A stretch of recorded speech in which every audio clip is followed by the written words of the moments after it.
No jogo contra o Passo Fundo,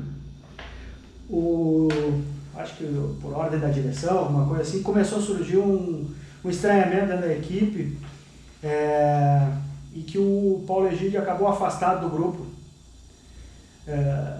E aí ele acredita que seja porque queriam arranjar um lugar no lugar do Assis, e aí ele saiu para a imprensa botando a boca. Te lembra alguma coisa disso aí? Mas era eu treinador? É. Não, comigo ele jogou sempre.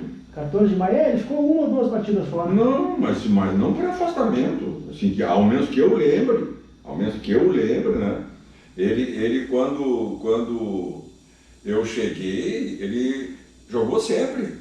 Né? O fato de não ter jogado 1, 2, 3 jogos, honestamente eu não lembro da causa não, mas com relação à minha pessoa não teve estranhamento nenhum, não. Nenhum, até porque esse baixinho, ele sempre, comigo, ele foi muito positivo, né?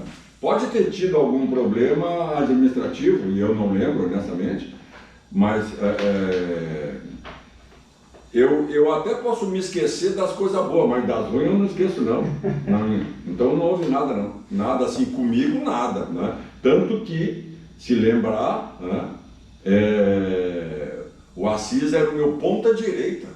Eu nunca usei o Assis na ponta esquerda, nunca. Exatamente. Por quê? Porque o Assis na ponta esquerda, ele ficava torto. Ele tinha a capacidade de contribuir com o time pela direita, como todo mundo usa hoje. Hoje, pelo mundo inteiro, todo mundo usa o canhoto pela direita.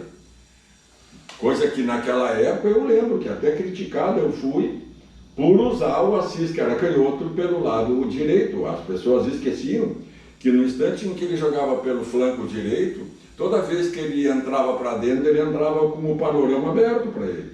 Né? Então, com relação ao Paulo Egídio, eu não lembro o que foi. Comigo eu tenho certeza de que não foi. Tá? Se houve alguma coisa com a direção, eu honestamente não lembro direito, não. Acabado o Gauchão acabou 18 de junho e a estreia na Copa do Brasil foi dia 17 de junho. Vocês fizeram um mês, aí deram uma folga para os atletas e depois na retomada começaram a preparação física já com o Gilberto Tim na preparação física. Aí o Iton, quando acabou o estadual, ele já tinha um contrato a ser cumprido no mundo árabe, eu acho. Exatamente. O Grêmio fez somente 2 amistosos, contra o Igrejinha e contra um outro clube, bem na véspera. Isso aí fez com que o jogo contra o Ibiraçu, as pernas pesassem e o jogo se tornasse mais difícil, porque só foi 1-0. Aquele jogo lá? O jogo da ida. Não, até pode ter sido, porque o time não era conhecido, mas não era um time tão fracote, não. E era num estádio onde a luz era de boate, o gramado era tudo mais ou menos, então a vitória, ela acabou sendo importante, independente do resultado, né? Porque, se eu bem lembro, o jogo contra o Igrejinha não foi nem o titular, foi um time misto. Exatamente. Mas também aconteceu uma coisa peculiar. Do time que perdeu o Grenal do século para a equipe que começou a jogar a Copa do Brasil, houve uma modificação em 7 posições. Isso aí, vocês foram fazendo essas mudanças durante o Campeonato Gaúcho. Até o último que chegou foi o Nando. Essas mudanças, por que teve essas? Os atletas não se adequavam às características de time que tu gostaria de montar? Cara, eu acho que nem se chegou a pensar dessa forma, porque assim, o famoso Grenal do século, tá? O treinador era o Minelli, tá? E eu lembro de estar numa cabine, não sei se dando depoimento para alguém, tudo, e assistindo o jogo. Tá?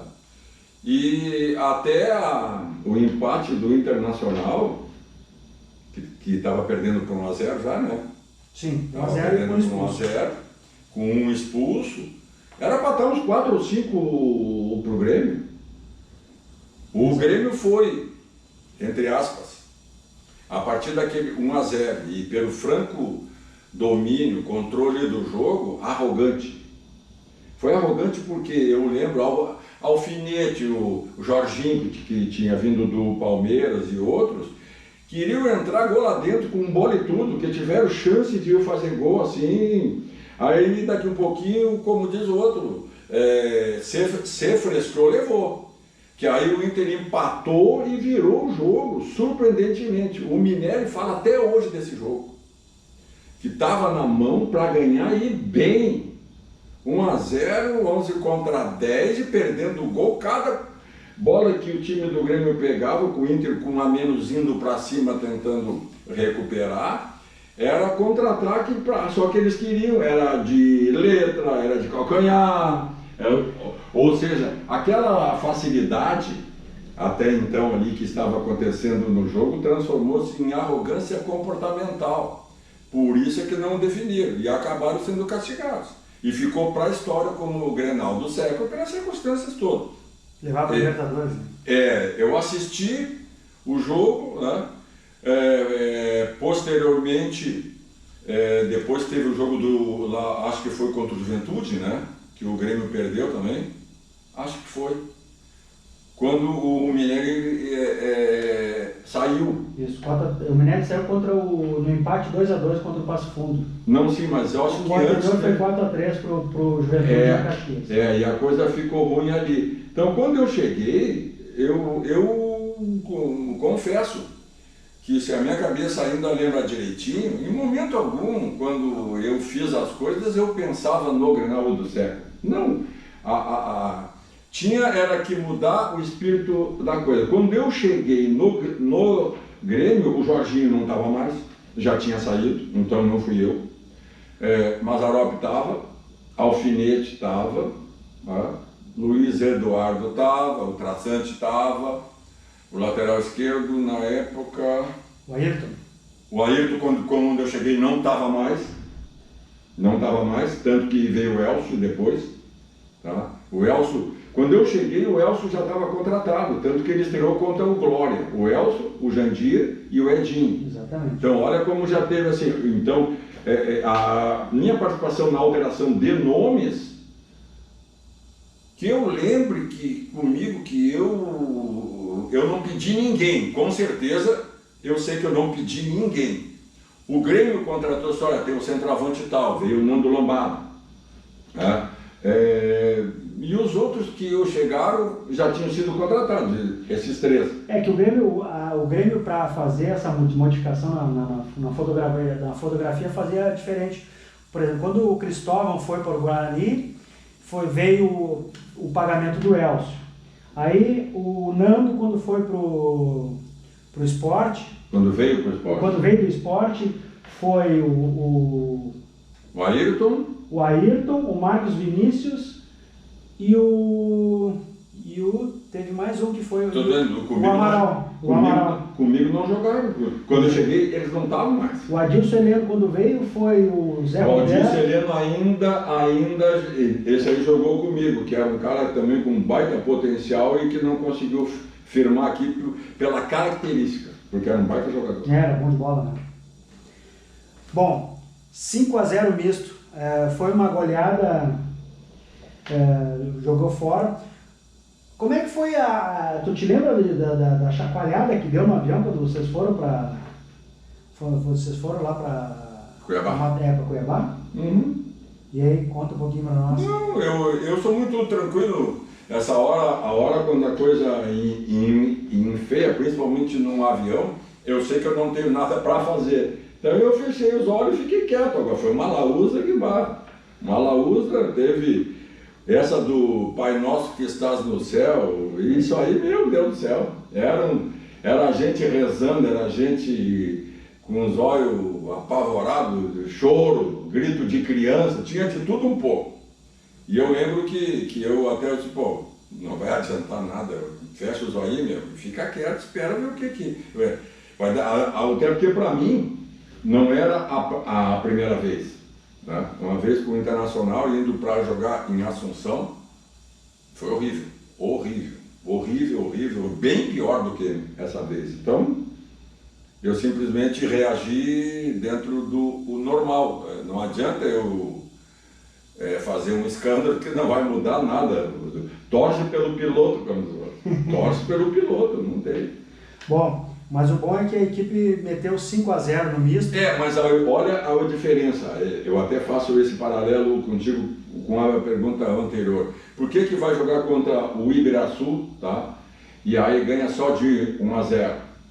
Que era um campinho pequeno, gramado ruim, luz de boate.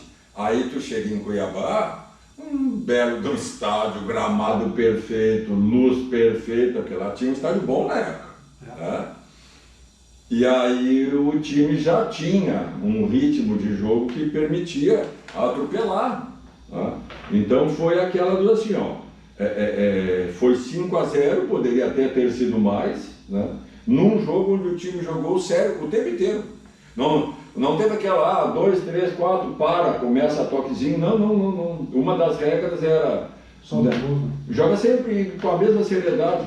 O respeito que tu demonstra pelo outro time é jogar sempre sério, né? Sério e objetivo, né? Isso aí até fora da entrevista, né? Eu comentava com eles até, né? Que quando eu jogava pelo Internacional, eu comentei com os jogadores. A seriedade é tão importante que tu demonstra respeito. Jogar sério é respeito ao adversário, independente do quanto está o jogo. Que quando eu jogava contra o Ferro Carril de Uruguaiana foi 14-0, dentro do Beira-Rio, foi 14-0.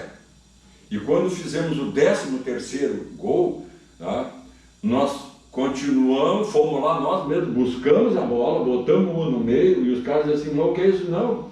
Se a gente der um olé em vocês, é pior do que fazer gol. Imagina, um estádio cheio e tu ganhando 12-13-0 e começar, falta 10 minutos, 15, vamos dar um olé neles. Aí é desrespeito.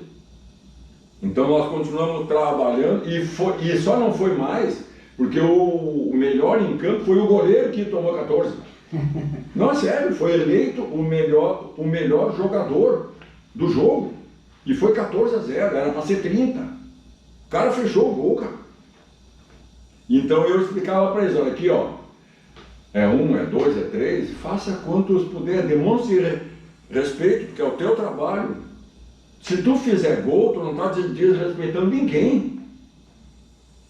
Tu está fazendo o teu trabalho. Começar a dar toquezinho, vai, volta, dá olhazinho, tu desmancha os caras.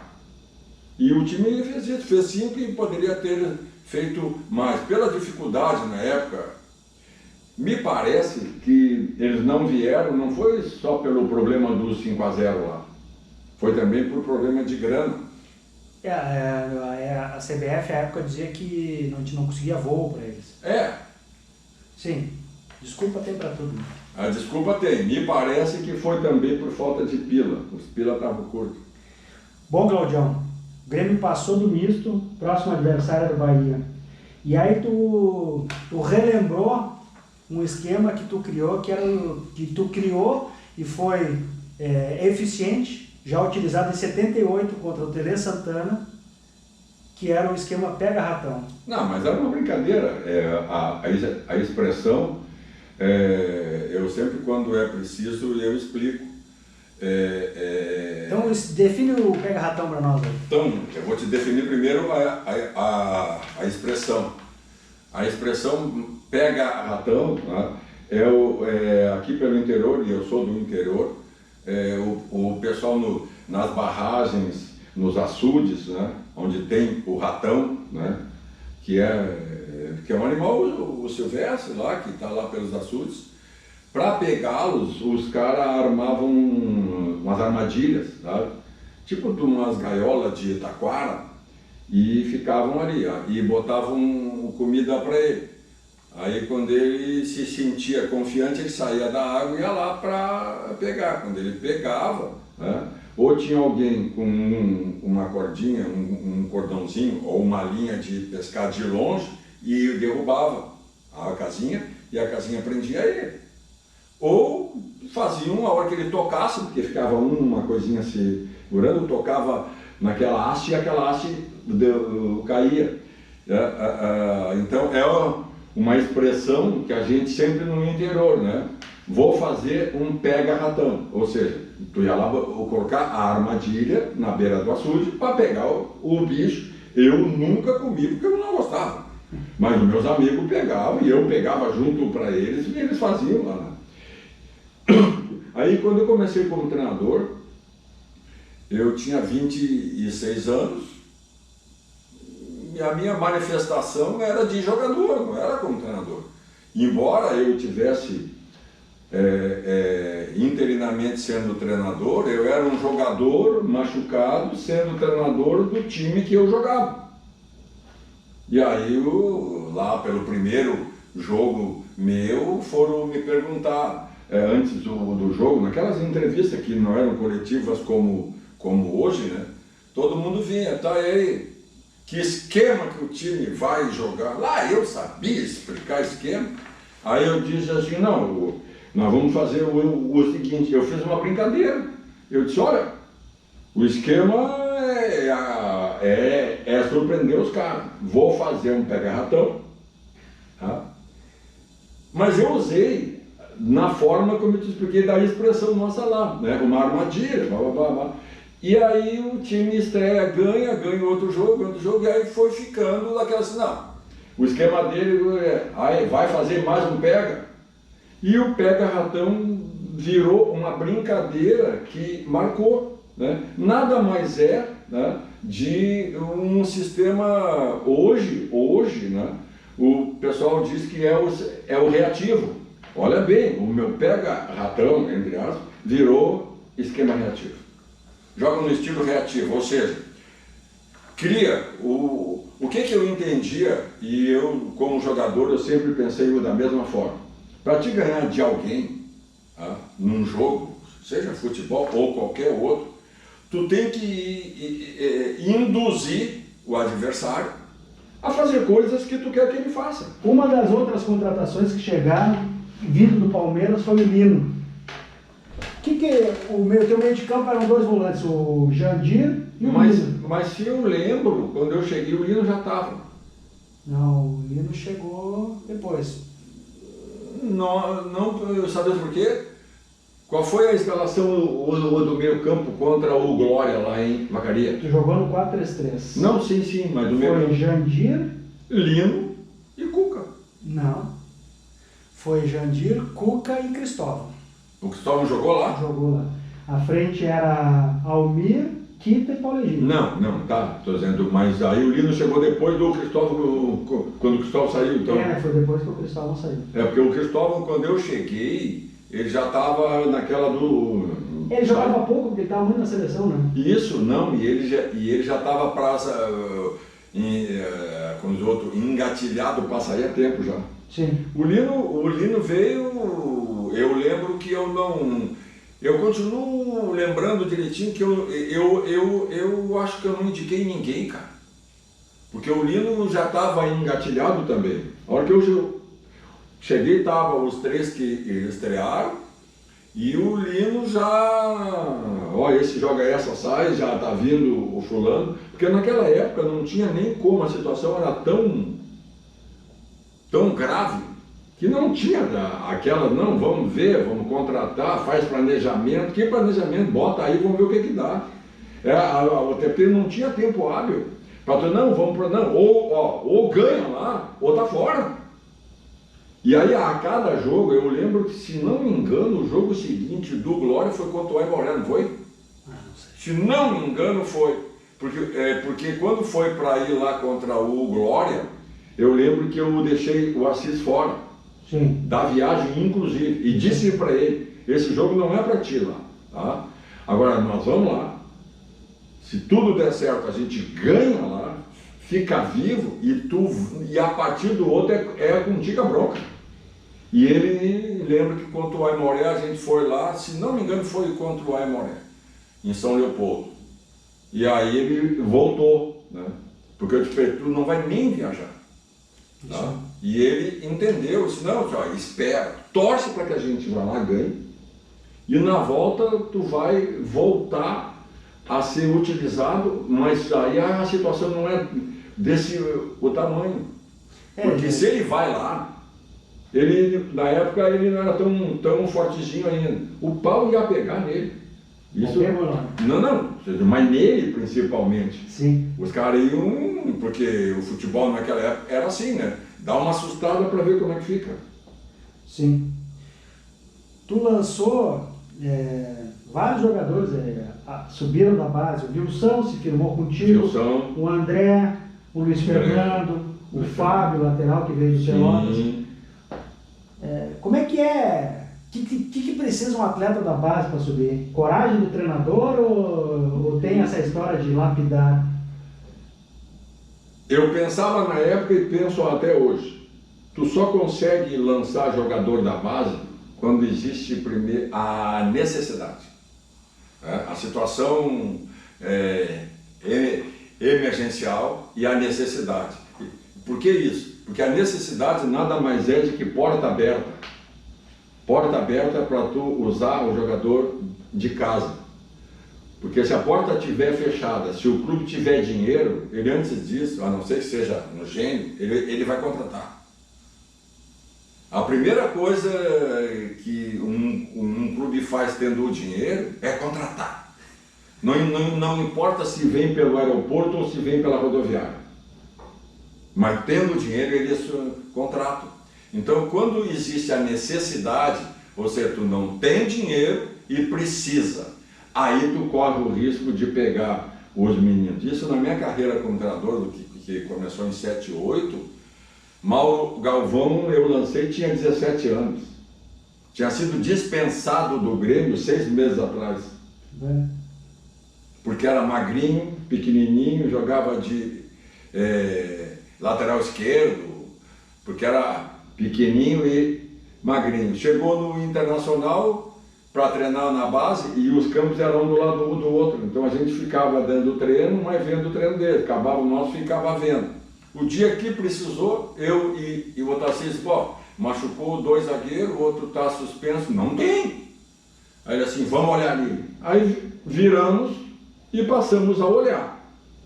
Ou seja, tinha a emergência e a necessidade, que é porta aberta, para tu usar. E aí olhamos, tinha um zagueirão central, tá? E estava treinando de quarto zagueiro com um magrinho, pequeno para a posição. E olhamos, e o Otacílio olhou e disse, olha, o melhor é o magrinho. Eu disse, tecnicamente mas olha o tamanho dele, cara. Eu disse, não, mas ó. E aí começamos a adotar o que a gente entendeu dele. Posicionamento, antecipação, boa colocação, marcava espaço e bola. Tudo isso que a gente faz como análise de característica. E quando terminou o treino dele, a gente disse, ô Magrão, vem de tarde dar uma treinadinha aí que nós temos que preencher, que nós não temos outro. E ele veio. Aí ele chegou de tarde e treinou, porque não tinha outro. Bota ali no meio dos caras, já para ver, porque se for cagão, se for cagão, já se assusta. E tu já vê que não adianta ter a técnica se tu não tiver personalidade, confiança, imposição. Né? E botamos ele no meio dos caras que eram os titulares. Ele deu um show, cara. Deu um show e nunca mais desceu. Então a necessidade é a primeira coisa. Tá? Porque tu não tem dinheiro para contratar, tu tem uma emergência, que nem se tivesse dinheiro dá tempo de resolver, e a necessidade. Eu preciso, eu não tenho, eu tenho que colocar. Isso aconteceu com vários. Tá? No Grêmio, essa turma toda, foi por quê? Eles treinavam junto, eles completavam o treinamento todo dia, e cada um que, por necessidade, olha, machucou, tem que levar um zagueiro junto. Gilson, aquele lá, um alemãozão daquele Venom, né? E é uma mala sem alça, como é até hoje, né? Até hoje, cada vez que eu vou na federação, eu dou risada com ele. Olha, irmão, velho!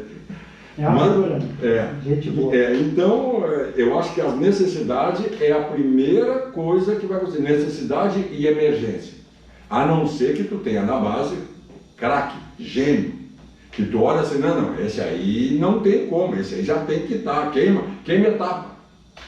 Porque quando tem o gênio, tu queima etapas. Ele tem 15, vai fazer 16 e já está jogando nos 18. Porque na categoria dele, ele já não tem o que aprender. Então isso é outra coisa, né? Mas o normal é emergência e necessidade. E na minha carreira como treinador, eu tenho uma lista. O Neto foi tudo que lançou? O Neto, quando o Neto jogou a primeira vez no Guarani, em 83, o Neto tinha 15, faltava uma semana para ele fazer 16. Certo? Era um gordinho. E a mesma coisa, fui eu e o seu Pupo Jimenez, já é falecido, que era o treinador da base, e ele disse, não, eu vou fazer o treino do júnior contra o juvenil, para te mostrar o que eu tenho lá na frente. Pô, e o júnior dele era o Maida Júnior, né? Tinha Evair, tinha todo mundo, e eu precisava de um meia que chegasse na frente. Eu tinha jogo no sábado contra o Juventus, eu acho. E aí fomos ver o treino. Quando acabou, ele disse assim, e aí, o que tu achou dos meus meios? Eu disse, o melhor é o gordinho lá. Ele disse, pá, mas é uma mala. Aquilo é metido, que não brinca, Aí chamamos ele. Ô meu, tô precisando, tem peito de treinar com os caras lá, me bota que o senhor vai ver, bem assim. Aí foi treinar e estreou com 15 ia fazer o 16 e não desceu mais. Porque aí não é mérito de quem lança, é mérito do cara. A gente só trabalha junto com a emergência e com a necessidade. E assim aconteceu com tantos outros, tem uma lista grande.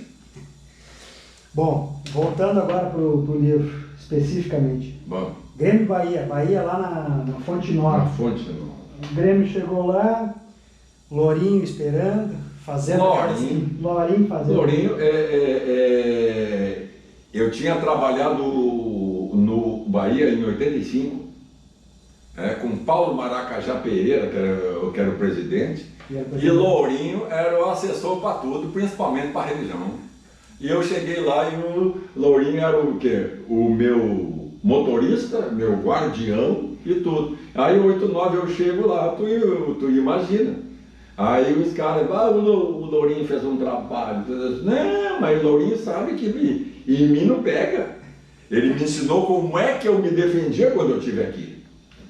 Eu já vim com a defesa pronta, já vim rodeado, meus orixás estão tudo na guarda. Se o Lourinho vier, o pau pega ele. E ele ria, porque ele é um artista, né? Sim. Então, foi uma coisa assim, de ambiente tranquilo para o jogo. Eles tinham um time bom. O time do Bahia era bom, né? Tinha um time bom.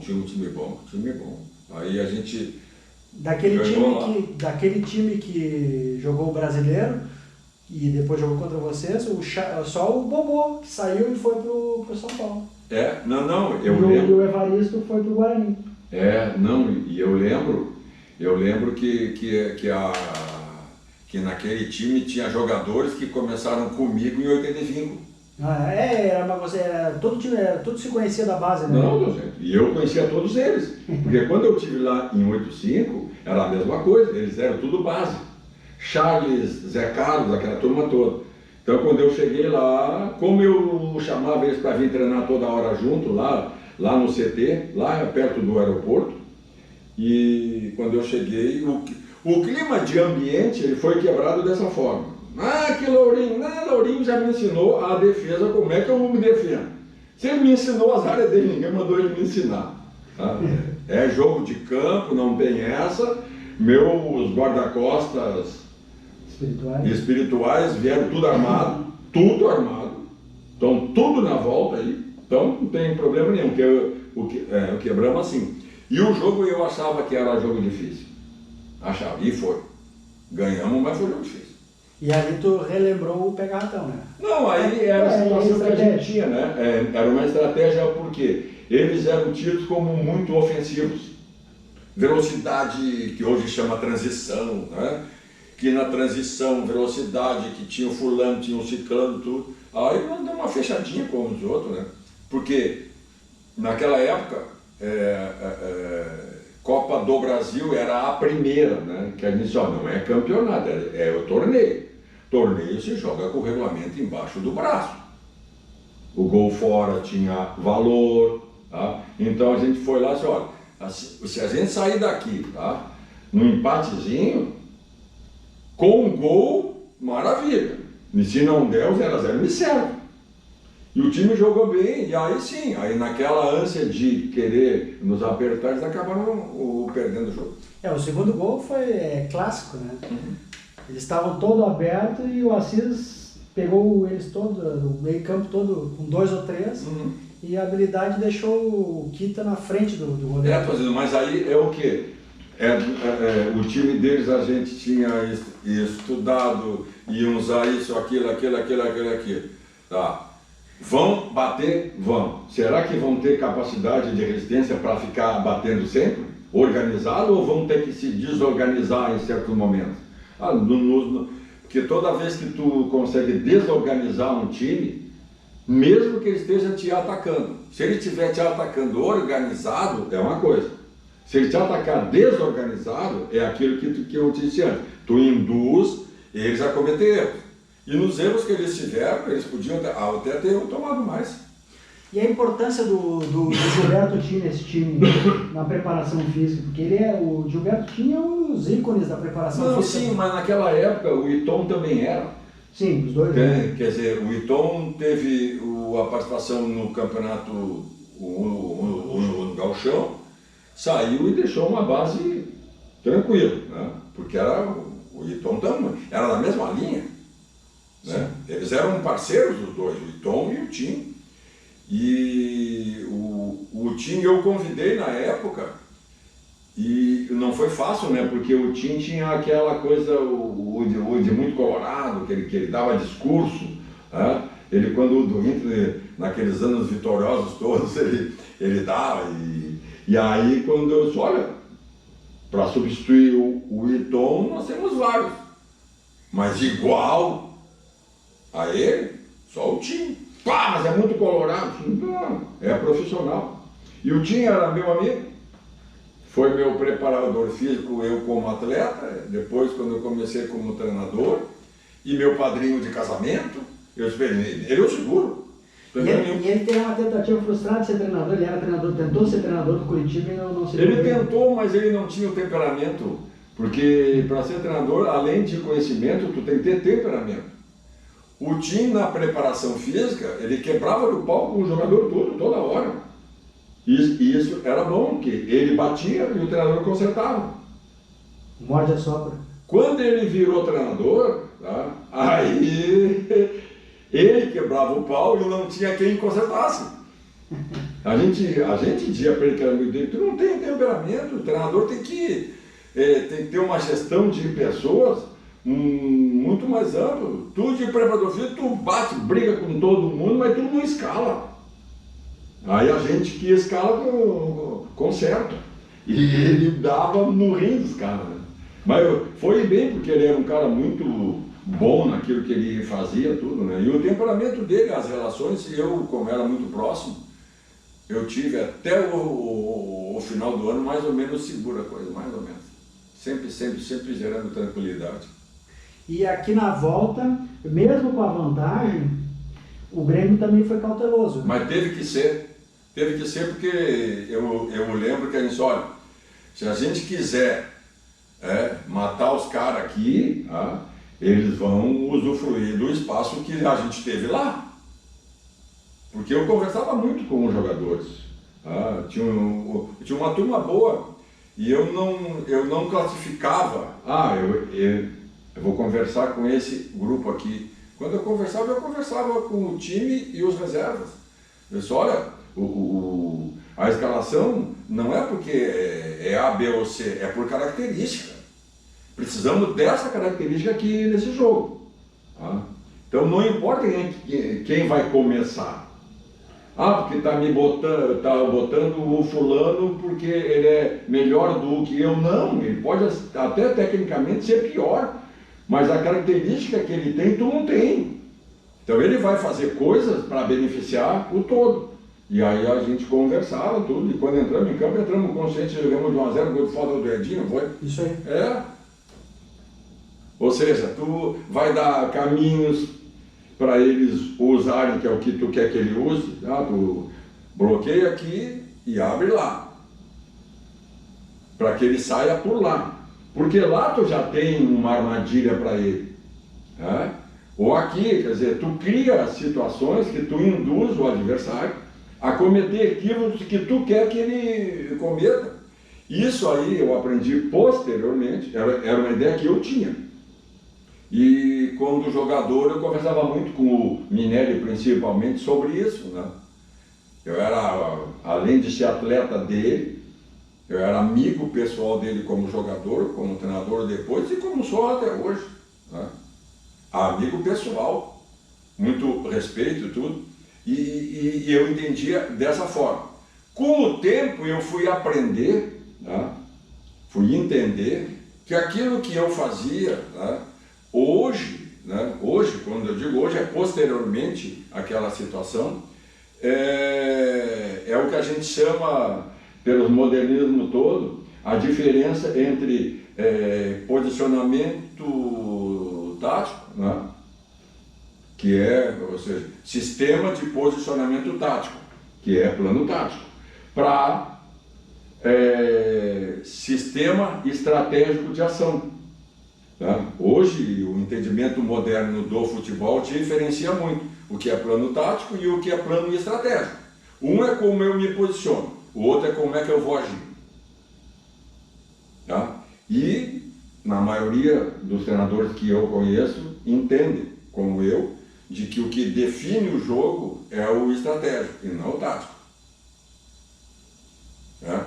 Eu tenho que usar características adequadas em cada posicionamento para que o meu plano estratégico dê certo.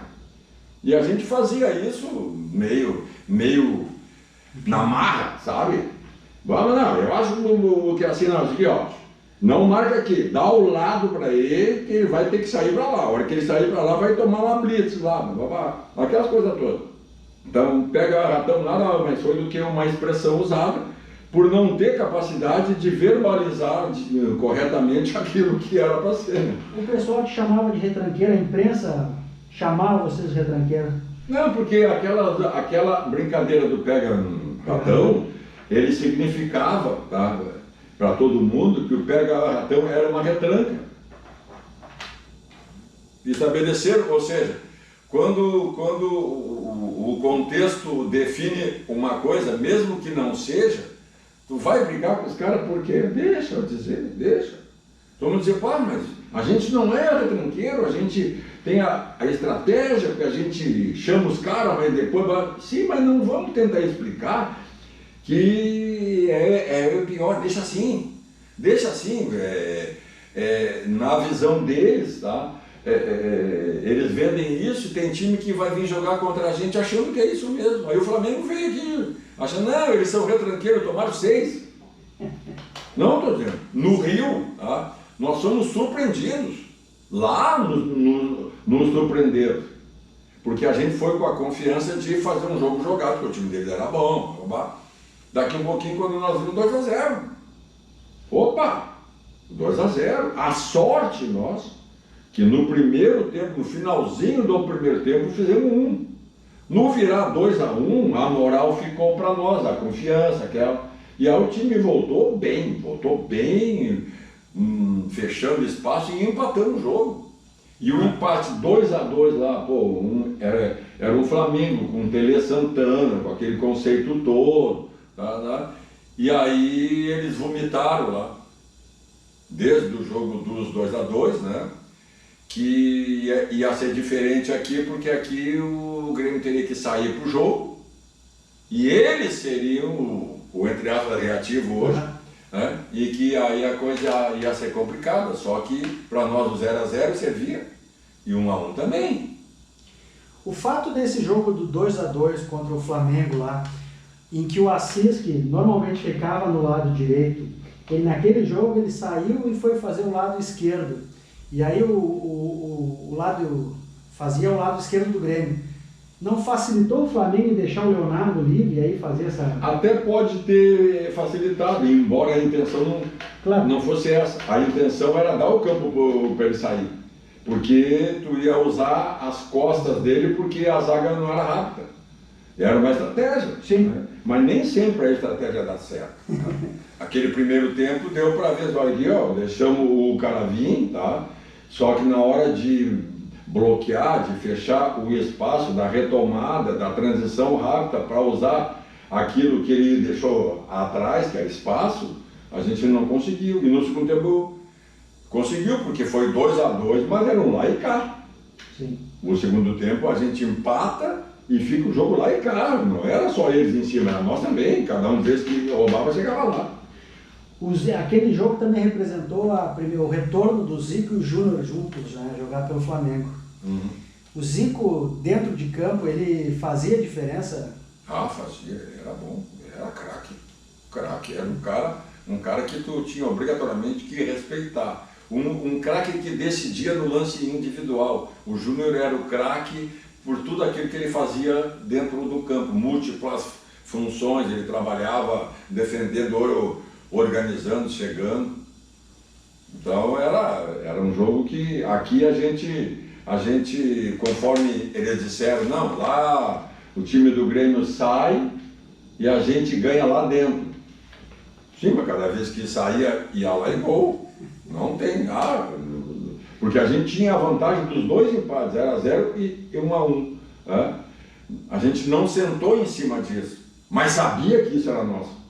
Então, já aqui, ó, só vamos sair para pegar eles com a calça na mão, não tem aquela de estar querendo, não, estamos em casa e vamos dar uma blitz lá em cima.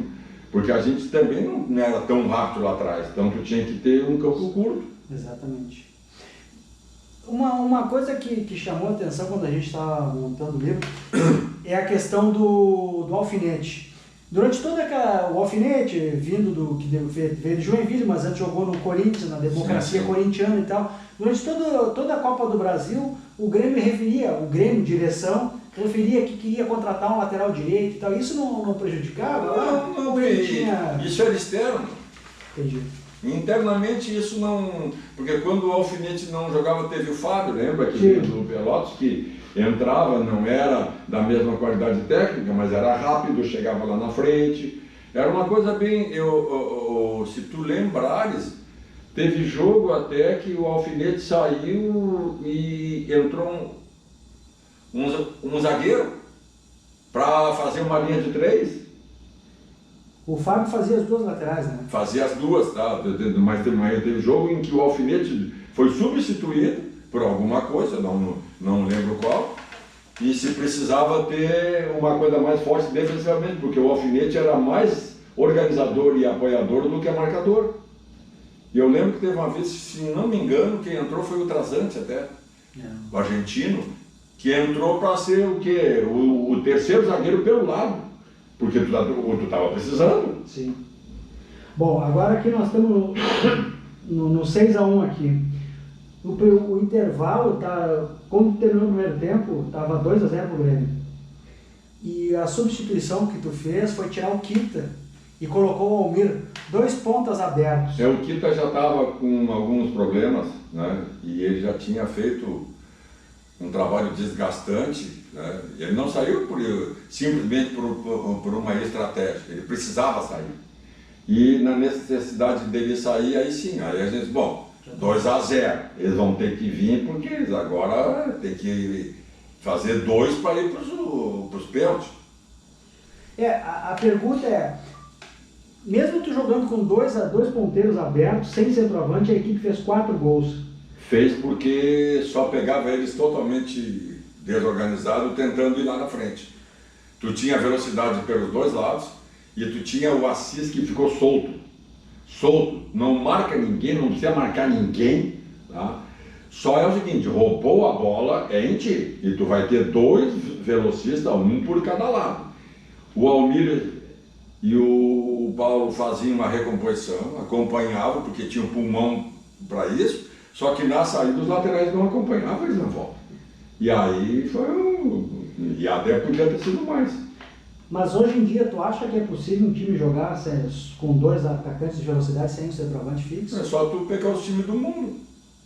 Mas aqui no Brasil eles sempre querem um 9. Esse é um problema. do sempre querem, tá? Aí eu vou te fazer uma pergunta. Faz um paralelo com o time do Grêmio hoje, tá? Se o time do Grêmio jogar com o Tardelli como 9, ele joga com um falso 9, porque ele nunca foi 9, ele sempre foi atacante. Sim. E se tu trouxer, vou te dar mais uma hipótese, tu coloca 2 atacantes, como se fosse o Everton hoje, tá? O Everton, tá? E coloca um cara ponta a ponta. Vamos ser que o Alisson faça isso aí, tá? Como já fez no Cruzeiro. Ponta a ponta, tá?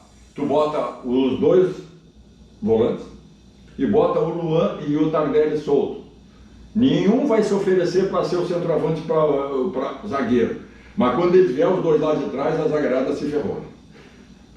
Se tiver espaço para eles, eles vão vir os 2 com bola, porque eles sabem penetrar, sabem infiltrar tudo.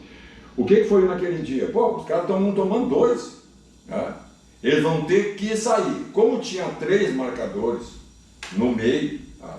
Dava para o Assis ficar fazendo o trabalho de espera da bola, ganha a bola, bota nele, e dava até para fazer como foi feito algumas vezes, do Almir, a hora que o lateral passava, um do meio saía para proteger, e o Almir não vinha, ficava lá. Roubava, dava nele, tchau para eles. Ou para o Gil. Tá? Os caras combinavam isso. Tá? Não vem que eu já estou aqui. Plantava lá na frente.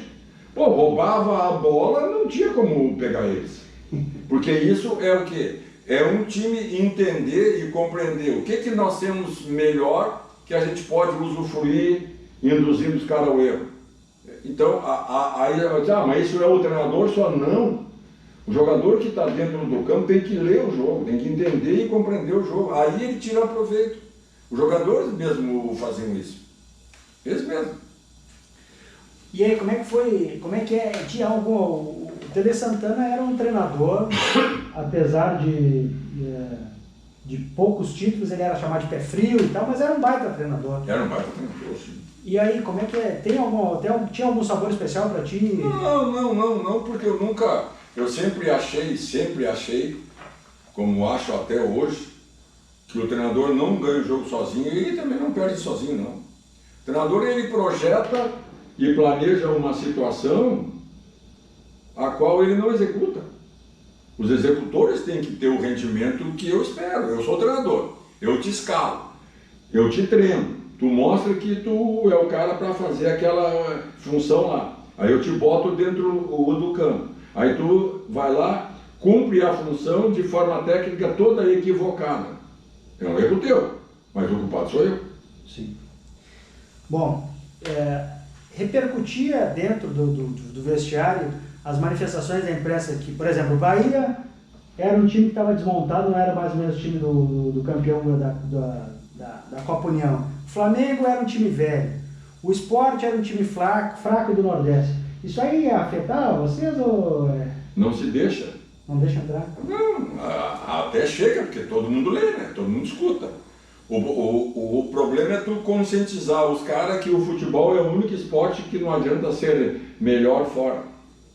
Tem que ser melhor dentro, cumprindo as valências todas, ou seja, técnica, física, emocional, psicológica, qualificação na definição. Não adianta eu ter 20 chances de fazer gol e não botar para dentro nenhuma.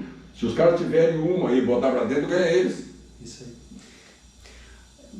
Um fato peculiar que a gente estava lendo é que tu preferiria, tu especialmente como treinador, que o adversário da final fosse o Goiás ao invés do Sport. Não lembro disso. Não lembro? Não lembro. Porque se eu opinei dessa forma, eu tinha feito algumas observações nos jogos deles, né?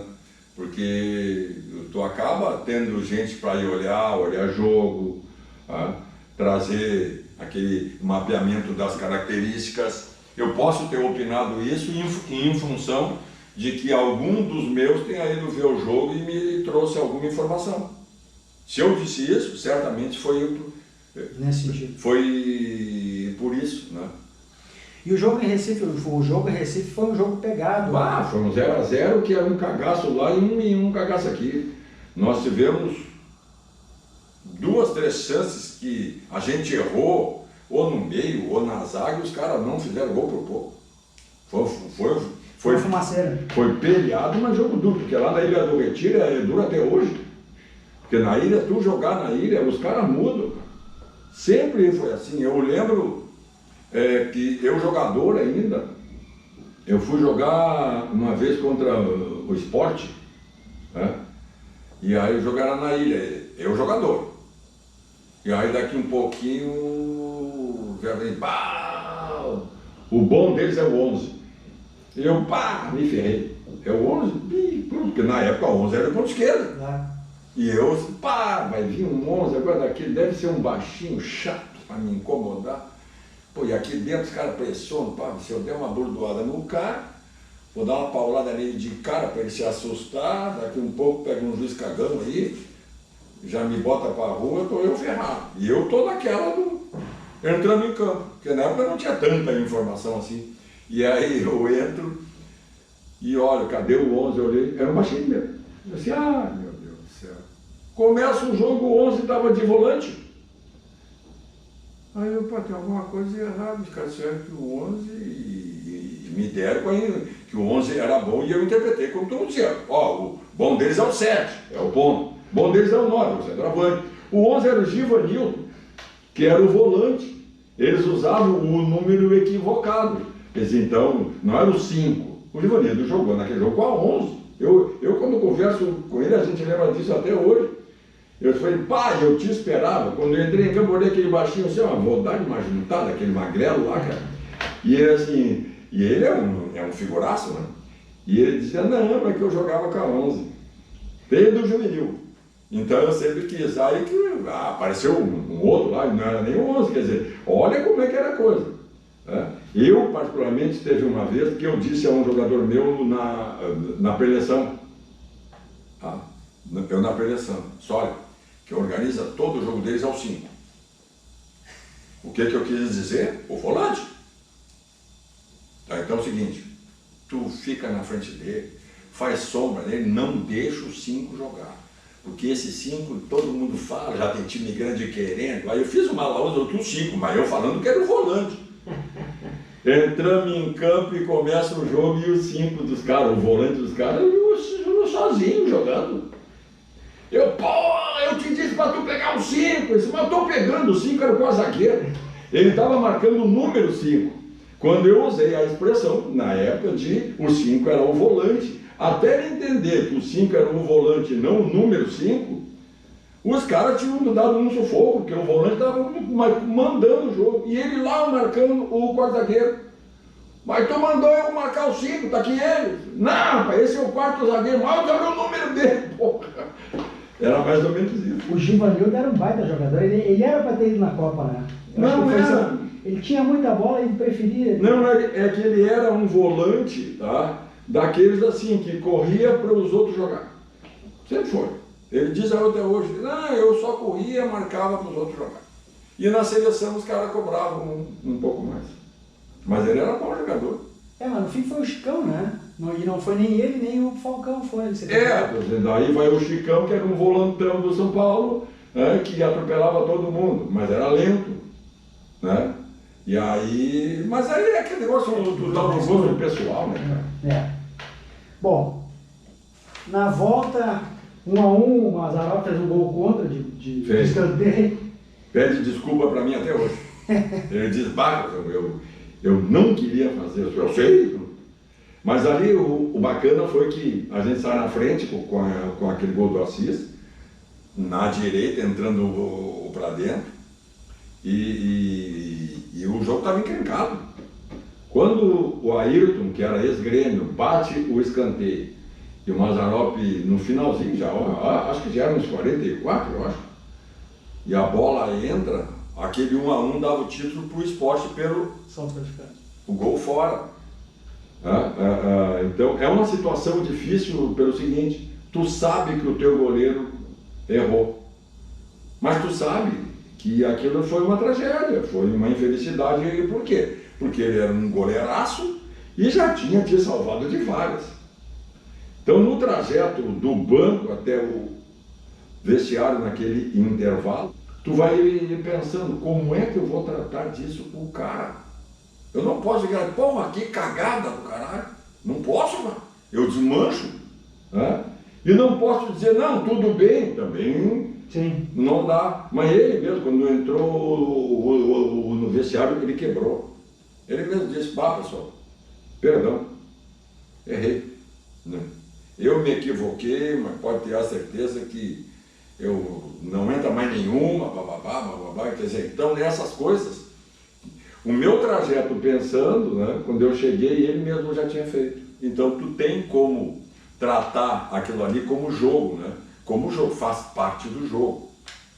Faz parte. E aquilo ali foi o gancho para tu remobilizar a equipe? Não, foi porque ele disse, olha, agora é a hora de retribuir tudo que ele já fez. Se ele se equivocou agora, como ele mesmo disse, ele já nos tirou de cada uma boa, lembra? Lembra tal dia? Lembra tal dia? Agora é vocês que têm que devolver ele para ele. Ah, você tem que salvar ele agora. E aí o jogo estava duro, porque o jogo mesmo naquele segundo tempo, o gol saiu acho que a 30 e poucos. Né? E foi uma situação assim, meu Deus do céu, o jogo estava duro, cara. O time dos caras se fechou e tinha um contra-ataque e tu não podia sair, como diz aqui no sul, a la louca, né? A la louca, porque tu ia deixar espaço lá atrás. Espaço, tanto que se tu lembrar, o gol, eles estavam marcando tanto que, como surpresa, o Luiz Eduardo saiu pela lateral direita. Isso. É, e a saída dele, ele vislumbrou o Lino entrando. Porque o Lino tinha essa característica de marcar, mas era o que infiltrava.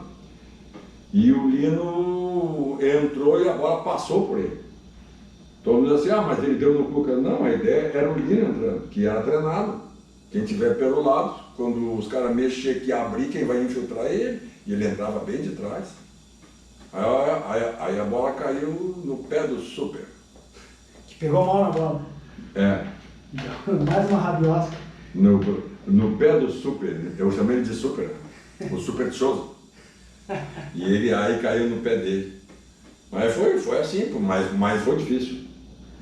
E o Babalu? Não, a história é aquela que eu já te contei, né? Mas ele saiu e foi lá abraçar o Mazzaropi, né? Não, sim, mas ele no trajeto correndo, porque eu tinha dado um esporro antes de entrar para o segundo tempo. Meio na sacanagem, né? Porque ele muito, o supersticioso, ele tinha pedido para ir à missa de manhã, para pedir perdão pelos pecados, e eu dizia para ele, mas tu tem tanto pecado, só se tiver uma gangue de santo lá para te salvar.